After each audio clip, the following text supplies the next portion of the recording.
Eelmisel nädalal legaliseerisid Talibani võimud 9-aastaste tüdrukute müümise, kus noori poisse riietatakse tüdrukuteks. Okei. Ja sunnitakse tantsima mõjukate meeste ees, sest naistel on seda teha liiga sobimatu. Nad tulistavad inimesi otse tänaval ja Herati inimesed on sellest kõigest tüdinenud. Ma mõtlen, vaata neid... Midagi haruldast toimub Afganistanis.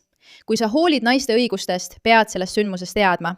Ja kui sulle ei meeldi Taliban, pead samuti sellest sündmusest teadma. Aga kui sulle ei meeldi vaadata, kuidas naisi tulistatakse tänaval selle eest, et nad protestivad kõigi nende õiguste eest, mille Taliban on Afganistanis neilt ära võtnud, siis sa ei peaks seda vaatama, sest just see toimub praegu Afganistanis. Naised üritavad vastu hakata ja neid tulistatakse sõna otseses mõttes tänavatel.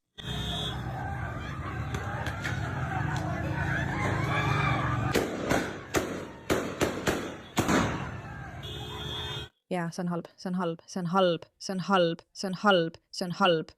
Ja me peame sellest rääkima, sest inimesed ei kipu mõistma, mis praegu Afganistanis toimub. Tere tulemast vastupanule. Mina olen teie saatejuht Meira Ka. Kindlasti vajutage tellimisnupu, laikige seda videot, aga räägime nüüd olulisematest asjadest. Nii et üle 20 inimese on tapetud pärast seda, kui Afganistani Talibani liikmed avasid tule ülikooli tudengite pihta, kui nad protestisid oma õppeasutuste sulgemise vastu. Afganistanis keelatakse tänapäeval naiste õigused ja toetatakse islami protsesse ja neede ja neede ja neede. Loeme selle korraks ette.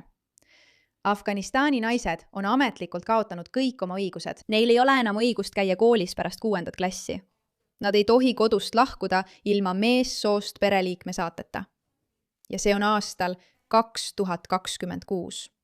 See ei ole vana Afganistani lugu. Neil on keelatud avalikult rääkida ja nüüd on ebaseaduslik, kui nende häält kuulevad teised naised, mis sisuliselt tähendab, et nad ei tohi kunagi midagi öelda. Nad ega arstiabi ilma meessoost eestkostja kohalolekuta. Neil on keelatud siseneda teatud parkidesse, jõusaalidesse ja vaba aja veetmise kohtadesse. Piirangud pika maareisidele ilma meessoost saatjata. Naiste osaluse märkimisväärne vähenemine meedias ja televisioonis. Mõned naisajakirjanikud ja saatejuhid on sunnitud ekraanil oma nägu katma. Naiste proteste on mitmes linnas tugevalt maha surutud. Paljudes avalikes kohtades on tugevdatud meeste ja naiste eraldatust. On muutunud raskemaks teatud töökohtade saamine, ettevõtte asutamine või poliitilises elus osalemine. Mõned ainult naistele mõeldud koolid või kutseõppeprogrammid on suletud, kuigi need on mõeldud vaid naistele. Piirangud muusika, kunsti ja kultuuritegevustele, milles osalevad naised. Afganistani naiste sotsiaalmeedia ja avaliku eneseväljenduse üle on kehtestatud tugevam kontroll. Tore on olla siin naine aastal 2026 ja nimekiri on veel väga pikk. Kas sa mõistad, mida Afganistani naised praegu läbi elavad? Neil ei tohi õppida. Neil on keelatud õue minna. Neil on keelatud rääkida. Neil on keelatud töötada. Sealne olukord on täiesti lootusetu ja ometi valitseb sellel teemal täielik vaikus. Vaikus. Keegi ei räägi sellest. Kõik naiste õiguste ees seisjad. Kõik need, kes räägivad rõhumise all kannatavatest inimestest. Kõik see pole oluline. Ja eile hakkasid asjad muutuma, sest protestijad tulid tänavatele, mis on Talibani ja Afganistani jaoks üsna ainulaadne. Sest nagu te juba teate, kui hullumeelsed Talibanid on, otsustasid nad protestijate pihta tulistada. Paljud inimesed ei mõista, et inimõiguste teema ei puuduta Afganistanis ainult naisi. See puudutab ka noori mehi, kes kannatavad Talibani uskumuste all tohutult. Kõik see on omavahel seotud. Afganistanis on naiste eraldatus nii äärmuslik, et nad pidid leiutama Bacha-baasi, tava, kus poisid riietuvad naisteks mõjukate meeste jaoks, kuna usutakse, et seksuaalne kontakt noorte meestega on mehelikum. Nii et sul on noored mehed, keda riietatakse naisteks, eks?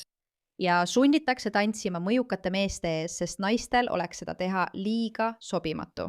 Ja nii mitte ainult ei piirata naisi ega tehta neile liiga, vaid kahjustatakse ka noori mehi, sundides neid teesklema naisi ja sisuliselt kasutades neid seksuaalsete objektidena.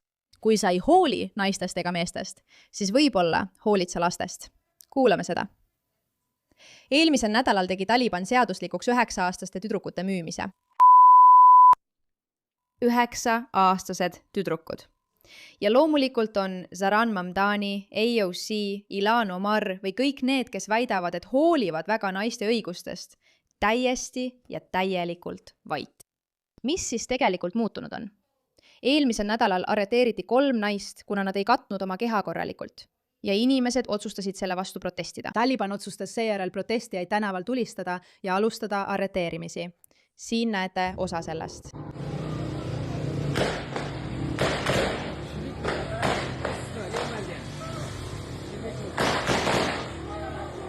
Ja samal ajal, kui läänes inimesed ütlevad, et meil ei lubata protestida, meil pole vabadusi, siis tuleb mõista, et mõnes riigis tulistatakse sind sõna otseses mõttes, kui sa protestid. Ja need teatud riigid kuuluvad kõik või enamik neist kuulub ususüsteemi alla, mis sarnaneb radikaalse islamiga.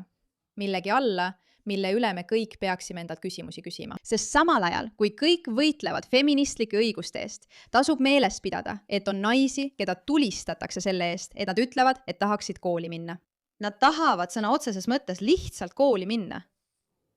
Olgu, siin on veel kaadreid nendest protestidest. Allah on suurim!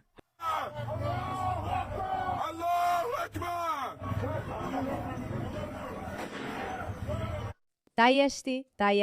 Täiesti südantlähestav. Ja ausalt öeldes on šokeeriv neid kaadreid näha, kuigi me teame, mis toimub. Talibanid peksavad naisi ja tulistavad otse protestijate rahvahulkade pihta Herati linnas, kus täna puhkesid Talibani vastased protestid. Ausalt öeldes on see täielik hullumeelsus. Afganistani naise viimane kuul on proovikivi maailma südametunnistusele. Täna vaatasin seda videot ja mu süda värises. Kaitsetu naine, kes seisab seina ääres, et end päästa, lastakse maha teiste naiste silme all. Jällegi hoiatus. Olge teadlikud. Me hakkame seda kaadrit näitama. Natuke raske vaadata. Olgu. Pidage meeles, et tema juuksed pole näha, ta ei ole paljas, ta ei kanna midagi provokatiivset, ta on täiesti riides. Valmis. Jällegi, tuletan meelde, see ei puuduta ainult naisi, kes on kaetud, see puudutab ka noori mehi, see puudutab noori inimesi, see puudutab moraalikoodeksit, milline meie maailm peaks välja nägema. Ja ma luban teile, see ei peaks välja nägema selline. Jälk.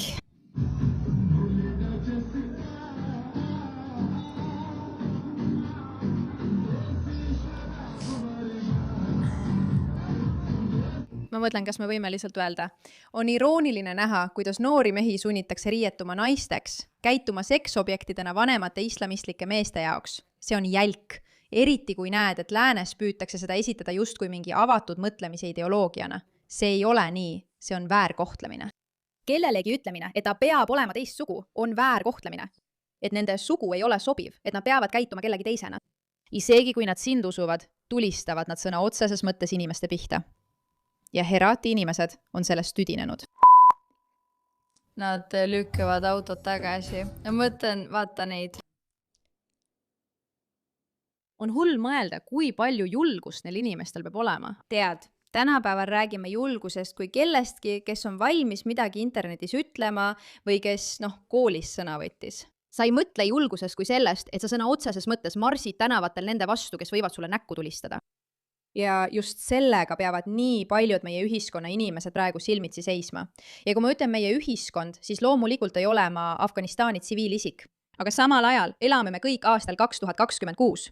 Meil on meedia, meil on juurdepääs, kui meil veab ja elame riikides, mis võimaldavad meil omada demokraatlikku süsteemi, mis annab meile ligipääsu sellistele asjadele nagu sotsiaalmeedia.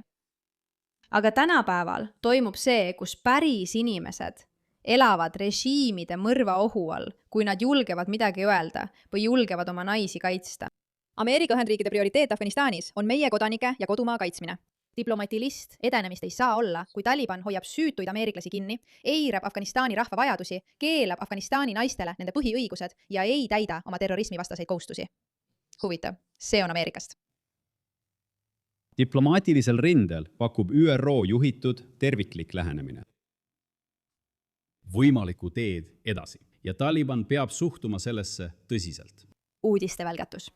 Taliban ei kavatsegi tõsiselt suhtuda, sest Talibanile ei lähe see korda. Nagu rahvusvaheline kogukond on näinud, lükkavad Afganistani inimesed tagasi Talibani ja selle ideoloogia. Seetõttu jätkab Taliban elanikkonna, eriti noorte mahasurumist. Näete, noored inimesed istuvad Talibani all ja Afganistanis ning mõtlevad endamisi. Kui ma elaksin kuskil mujal, siis võib-olla oleks mul vabadus. võib-olla ei peaks ma seda tegema. Ja võib-olla, kui ma elan sellel maal, peaks meil olema lubatud see teoks teha. Jällegi, tagasi selle vastiku. Et mehed peavad käituma seksuaalselt vanemate meeste jaoks. Ja see on normaalne. See on normaalne, sest seksuaalne kontakt noorte meestega on moraalne. See on okei. Naised on tõeline probleem. Nad on lihtsalt selleks, et sulle lapsi sünnitada ja et saaksid neid kuritarvitada. Tead küll nagu boksikott, nagu löögikott. Aga noori mehi peaks selle eest tähistama. Selle kummalise, pervertse, jälgi ja vastiku asja eest, mida me siin näeme. See, mis toimub, on tõesti šokeeriv.